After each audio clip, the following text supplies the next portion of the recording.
കണ്ടിരിക്കാൻ സസ്പെൻസ് നല്ല രീതിയിൽ മെയിൻറ്റെയിൻ ചെയ്തിട്ടുണ്ട്. ഫസ്റ്റ് ഹാഫ് എസ്പെഷ്യലി ഭയങ്കര ഇൻട്രസ്റ്റിംഗ് ആയിരുന്നു. സെക്കൻഡ് ഹാഫ് നല്ല രീതിയിൽ വർക്ക് ചെയ്തിട്ടുണ്ട്. നല്ല സിനിമയാണ്. നല്ല സിനിമയാണ്. നമ്മൾ കൊടുത്ത പൈസ മുതലാവുന്ന സിനിമയാണ്. പിന്നെ ഒരുപാട് എല്ലാവർക്കും ഒരു തുല്യ പ്രാധാന്യമുള്ള സിനിമയാണ്. കണ്ടുകൊണ്ടിരുന്ന എല്ലാവരും അതിൽ എൻഗേജ് ആയിട്ട് ഫുൾ ടൈം ഇതായിട്ടിരിക്കുന്നത്. അവസാന നിമിഷം വരെയും എല്ലാം ലയിച്ചിരിക്കുന്ന സ്ഥലം. പിന്നെ അതിലെ ഇൻവെസ്റ്റിഗേഷൻ ഇത് കുറ്റം കൃത്യം കണ്ടുപിടിക്കുന്നതാണ് എൻ്റെ ഇതിലതല്ല.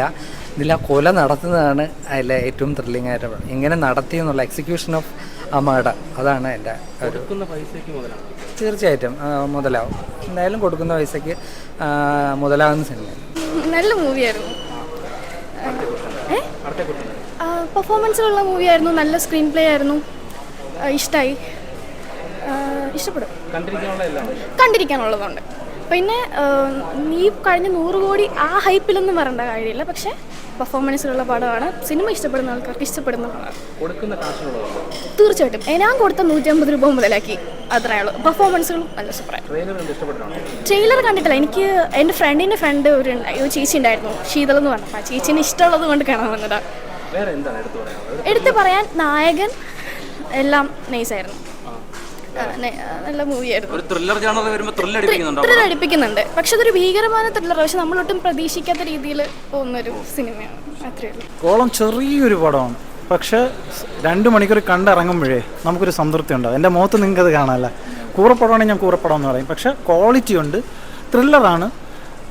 നമുക്ക് മലയാള സിനിമയിലുണ്ട ഒരു കിടില ഹിറ്റാണ് ദൃശ്യം. അതിൻ്റെ ഒരു ഇൻസ്പിറേഷൻ ഉണ്ട് കേട്ടോ. എന്ന് ഇതിലൊരു സംഭവം നടക്കുന്നത് ആ ഓഗസ്റ്റ് എന്ന് പറയുന്ന ഒരു ഡേറ്റൊക്കെ വെച്ചിട്ട്. പക്ഷേ സിനിമ തുടങ്ങി ഫസ്റ്റ് ഹാഫൊക്കെ ഇങ്ങനെ പോകുമ്പോൾ നമ്മൾ വിചാരിക്കും ഒരു യൂഷ്വൽ ക്രൈം ആണെന്ന് തോന്നും. പക്ഷേ സിനിമയ്ക്കകത്തുള്ളൊരു ഡയലോഗാണ്, ഇതൊരു അൺയൂഷ്വൽ സ്റ്റോറിയാണ്.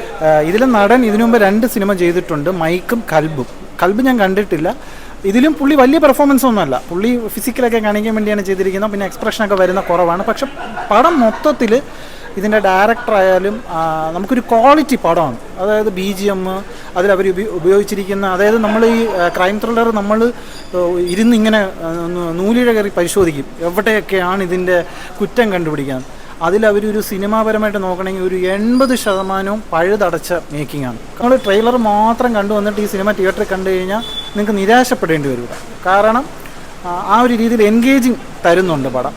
അതുമല്ല, നമ്മൾ വേറെ കുറേ സിനിമകളുടെ ഇൻസ്പിറേഷനൊക്കെ ഉണ്ട്. അതൊന്നെ ദൃശ്യം വന്നതിന് ശേഷമാണ് അങ്ങനത്തെ കുറേ സാധനം വരണം. അതായത് അതിൽ ചില ഡയലോഗൊക്കെ ഉണ്ടല്ലോ, അതിലൊരു ഇൻസ്പിറേഷൻ ഇതിലും കാണാം നമുക്ക്. പക്ഷേ കൊള്ളാം, പടം കൊള്ളാം. എന്താ പറഞ്ഞാൽ ഒരു ചെറിയൊരു പ്ലോട്ടിനെ വെച്ചിട്ട് അവരതിനെ ഒരിക്കലും നിരാശയല്ല. എനിക്ക് ഈ അടുത്തൊന്നും ഇങ്ങനെ ഒരു ചെറിയ സിനിമ കണ്ടിട്ട് അത്രയും ഒരു തൃപ്തി തോന്നിയിട്ടില്ല. എന്നെ വളരെയധികം തൃപ്തിപ്പെടുത്തിയ ഒരു സിനിമയാണ്. ക്രൈം ത്രില്ലർ ജനറൽ നല്ല രീതിയിൽ ത്രില്ലിംഗ് തരും.